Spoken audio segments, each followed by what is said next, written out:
¿Qué tal? ¿Cómo están? Bienvenidos nuevamente a Grandezas de Lilliput. Soy Hars y no sé si alguna vez se han preguntado sobre la diferencia entre arte y artesanía. Estas reflexiones, breves reflexiones que quiero hacer, radican justamente en establecer esta diferencia. No creo que esté de más intentar deslindar ambos fenómenos, no sé ustedes qué piensen. Sé que se trata de un tema polémico, pero la idea es abstraer, llegar a una síntesis de cada una de las categorías que estoy planteando. Para eso propongo ciertas definiciones, pondría yo esta palabra entre comillas, que pretenden vislumbrar ciertos límites entre ambos fenómenos. La cuestión del gusto personal, del efecto, del impacto estético que produce una obra en el espectador, queda fuera del lugar. Definitivamente no es algo que me interese tratar ahora el gusto personal de cada quien. La industria puede ayudar a difundir ambos fenómenos, tanto el arte como la artesanía, o en contraste competir con ellos por medio de productos emanados de los estudios de mercado, aunque también es posible conciliar los dos propósitos, el estético y el comercial, puesto que el arte jamás ha estado peleado con el dinero, la artesanía tampoco. Es decir, ha habido a lo largo de la historia muchos artistas cuyas obras fueron realizadas por encargo. Entonces no es que esté peleada una cosa con la otra. En principio voy a aproximarme un poco a lo que para mí es el arte. El arte es expresar, es representar un tema, una emoción, una situación o cualquier objeto del mundo real, onírico, o sea, el mundo de los sueños, o imaginario, a partir de una intención y también de una motivación, utilizando la forma como vehículo para hacer llegar esos temas, esas emociones, esas situaciones, ya transfigurados, ya transformados por la imaginación y por la razón.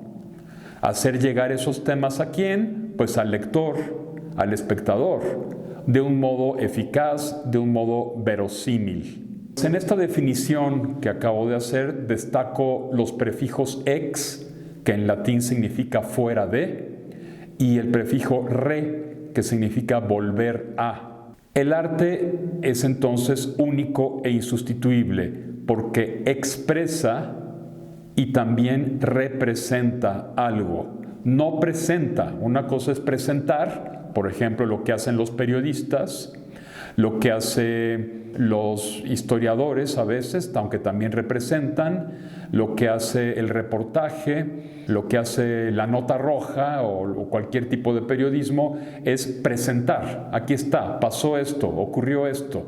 Entonces van con su cámara y filman lo que ocurrió o simplemente dicen lo que pasó.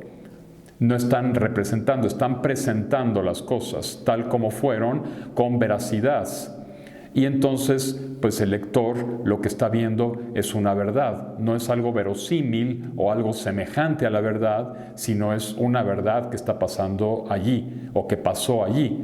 En ese sentido, por supuesto, puede causar también un impacto en los lectores o en los espectadores. Por supuesto que cualquier noticia puede causar un impacto, pero generar o causar o producir un impacto estético no es hacer arte. El impacto estético lo puede sentir cualquiera al ver un periódico o al ver cualquier cosa y no por eso ya es arte lo que uno quiera que sea arte, lo que uno desee que sea arte, porque tiene una idea en la cabeza y entonces sobre lo que es arte y entonces ve cualquier cosa en la realidad y siente un impacto, no por eso ya es arte.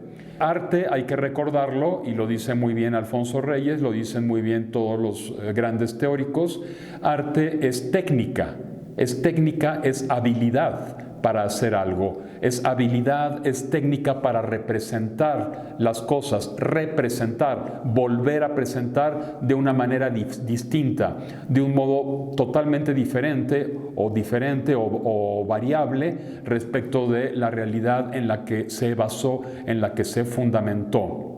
El arte entonces es algo único, algo insustituible. Puede reproducirse mediante la industria, por supuesto, pero la obra original es irrepetible. Hay una Mona Lisa de Leonardo, ¿sí? Hay una Consagración de la Primavera de Stravinsky.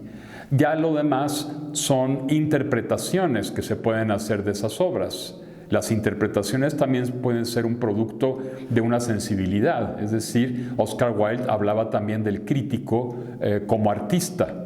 Esas ya son las interpretaciones que se hacen de esas obras. ¿Acaso una obra de arte tuvo una intención al principio, pero a la hora de ser percibido por el espectador o por el lector, obviamente el arte captó, o el lector más bien, ha captado del arte otra intención u otra motivación? Esto también puede ser posible. Arnold Hauser, el gran crítico de arte, afirma que el arte solo tiene algo que decir a quien le dirige preguntas.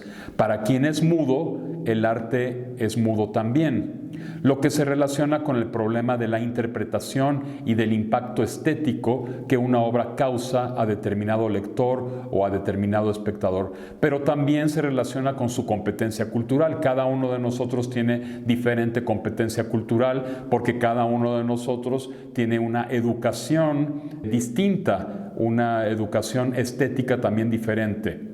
En definitiva, lo que importa en el arte es el tratamiento del tema, no es el tema como tal. Temas hay pocos a lo largo de la historia de la vida humana y de la cultura humana, son pocos los temas que pueda haber. El amor, la muerte, la amistad, el viaje, hay pocos temas. Lo importante es cómo los trata el artista. El problema del arte radica en la pregunta ¿cómo? ¿Cómo voy a tratar determinado tema? ¿Qué forma le voy a dar? Hay una inmensa diferencia entre una nota roja sobre un ex estudiante, digamos, un ex estudiante que mata a hachazos a una usurera o a un par de usureras, y la novela Crimen y Castigo de Dostoyevsky. Dostoyevsky hace Crimen y Castigo a partir de una nota roja, un ex estudiante que mata a hachazos a una usurera. Lo mismo lo hace Sábato en el túnel, en Sobre héroes y tumbas, lo mismo A sangre fría de Truman Capote, Las muertas de Jorge Ibargüengoitia, son obras basadas en notas rojas, pero hay una diferencia impresionante entre la nota roja sobre, por ejemplo, Las Poquianchis, de la que también se escribió un corrido, por cierto. Las Poquianchis eran unas asesinas seriales en México que operaron de los años 40 a 1964 con absoluta impunidad. Estas asesinas seriales fueron muy notorias, sobre todo en 1964, cuando salió a la luz el caso de estas asesinas. Y ya con el tiempo se hizo una película, se hizo un corrido, y también Ibargüengoitia escribió su novela Las muertas, basándose un poco en esta historia. Pero hay una diferencia impresionante entre la nota roja y el arte. Entonces el arte es el cómo, es el tratamiento del tema. La obra puede producir muchos efectos, muchas emociones estéticas, y también puede tener muchas funciones sociales. Todas las funciones sociales que desee: la crítica, la denuncia, función cognoscitiva, la función didáctica, la que sea.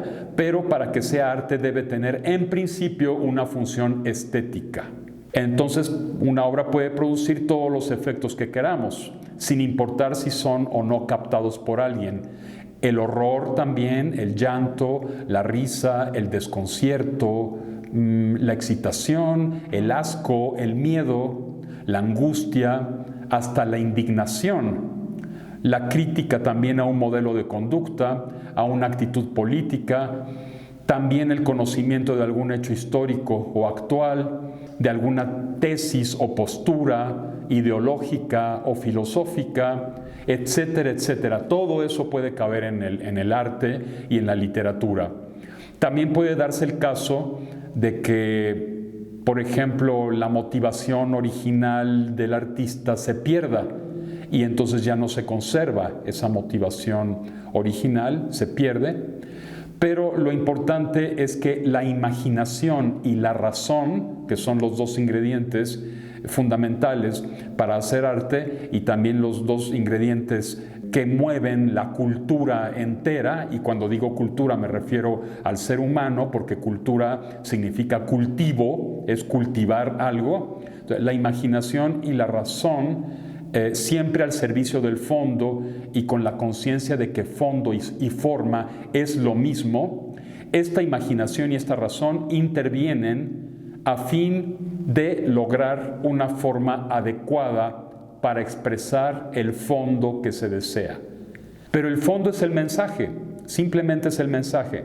Lo importante en el arte es el mensaje que se transmite, el fondo, pero también con la forma adecuada. El qué y el cómo. El qué y el cómo deben estar vinculados, unidos estrechamente. Pero el arte como tal radica en el cómo, en la técnica, en la habilidad para expresar ese contenido, ese mensaje. Entonces, cuando hablo de la forma, pues por supuesto hablo del estilo.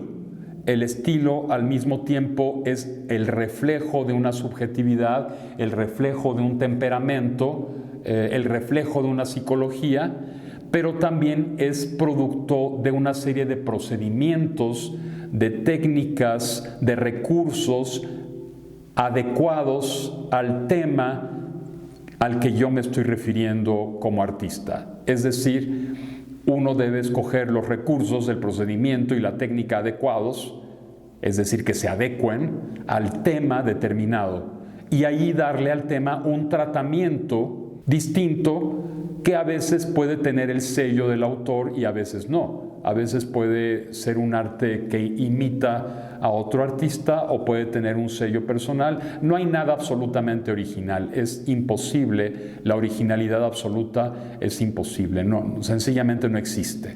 Muy bien, entonces el arte está en el fondo y en la forma, están estrechamente unidos, pero ¿qué es la artesanía? ¿Cuál es la diferencia entre el arte y la artesanía? Si el arte es único e insustituible, la artesanía, en cambio, es tomar un modelo, un esquema, un diseño predeterminado o tomarlo de alguna obra artística y reproducirlo, imitarlo muchas veces en serie, cada una con escasas variantes o con varias diferencias, pero reproducirlo en serie, en serie, en serie. Esa es la artesanía. Puede haber una artesanía susceptible de convertirse en arte con el trabajo minucioso de la forma, que es el vehículo por excelencia de expresión. Pero si este trabajo artístico, con la técnica, con los procedimientos, no se realiza, entonces el objeto permanece como artesanía, como algo artesanal, como parte de un conjunto de objetos hechos de la misma manera, tal como ocurre con esas novelas que parten de un esquema probado. Por ejemplo, el cuento de la Cenicienta como modelo de muchas telenovelas. Es un simple ejemplo. O un morral. Un morral se reproduce artesanalmente 200 veces, 300 veces, 500 veces. Los famosos libros artesanales que se pueden hacer de forma artesanal, manual, ¿sí? Se reproduce el mismo libro 200 veces o 250, 300 veces, o cualquier objeto que se reproduzca y que siga el mismo modelo, el mismo diseño, es una artesanía, mientras que el arte es único e insustituible. Bien, esa sería, o esa es más bien lo que yo creo en mi modesta opinión, la diferencia entre arte y artesanía. Ahora bien, de la artesanía, que es producto de un afán colectivo, comunitario, que a veces se transmite de generación en generación, de esa artesanía, de la artesanía, se puede pasar a la industria cuando el reproductor del modelo o del diseño ya no es el ser humano o el artesano como tal. Se pasa a la industria cuando el reproductor es una máquina, una fábrica. Ya no interviene la subjetividad, ya que a menudo el modelo o esquema único emana de la mercadotecnia, de los estudios de mercado. Se habla de la industria de la telenovela, aunque puedan existir telenovelas artísticas, como algunas de las producidas, por ejemplo, por la TV española o por la BBC, etc. También se vuelve industrial lo que se vende mucho, sea arte o artesanía. Es verdad, la industria tiene sobrada capacidad de ser un medio para difundir el arte o para difundir la artesanía. Lo han probado las reproducciones de pinturas o la industria editorial. Es decir, un libro se reproduce 1000, 2000, 5000, 20000 veces, o un cuadro de Picasso o de Leonardo o de Dalí o de quien sea, se reproduce en todos los libros que ustedes quieran, se reproduce también en carteles, etc. Y la industria se pone al servicio del arte para difundirlo. Pero esa es otra cosa, porque el arte como tal es único. Lo que hace la industria es ser, en este caso, un medio de difusión. No está produciendo, no está generando arte, sino que lo está difundiendo. Y también puede difundir, por supuesto, la artesanía. Pero la industria como tal no es ni arte ni artesanía, aunque haya productos industriales que se hacen pasar por arte. Por ejemplo, no sé, me imagino ciertos cantantes que se contentan con mantener esquemas rítmicos, melódicos y líricos porque ya se probó que funcionan. Entonces, pues son básicamente artesanales, están nada más reproduciendo un modelo determinado sin llegar a un sello ya mucho más personal. Bien, pero volviendo al arte, al problema del arte, así como al problema de la artesanía, también es verdad que la artesanía y el arte pueden tomar modelos industriales. Y el arte también tiene la posibilidad de apropiarse de un motivo o de un tema artesanal o folclórico si le da la forma y también emplea los recursos, las técnicas, los procedimientos necesarios para convertirlo en arte, incluso llevado ya a nivel industrial. Mediante el trabajo de la forma, mediante el estilo, ese motivo artesanal se transforma en arte. Lo hizo Béla Bartók, lo hizo Manuel M. Ponce, lo hizo Heitor Villa-Lobos, con temas populares. Tomaron temas populares, folclóricos o populares, y los convirtieron en arte, los vistieron por medio de la forma, hicieron arreglos e introdujeron muchos elementos personales, y entonces transformaron esas obras artesanales, esas obras populares, las convirtieron en arte. Esas obras colectivas, populares, anónimas, folclóricas, las volvieron arte, ya con el sello particular de un Manuel M. Ponce, de un Béla Bartók, de un Carlos Chávez, de un Revueltas, etcétera, etcétera. Si la artesanía tiene la posibilidad de apropiarse de elementos del arte y por medio de la vulgarización o la popularización volverlos artesanía, asimismo es posible que un artista, si lo desea, tome algo de otra obra de arte o de una obra artesanal y por medio de la parodia, del pastiche, el trabajo de una forma distinta o de un tratamiento diferente, se elabore ya otra obra, otro fenómeno artístico. En este caso hablamos de influencia, pero puede existir la posibilidad también de que el arte no haya conocido el modelo con que se asocia su creación. Tal vez lo conoció a través de otro artista o de un intérprete, o de un crítico, o quizá llegó a él por sí mismo. En este caso hablamos de coincidencias, de modos similares de percibir el mundo,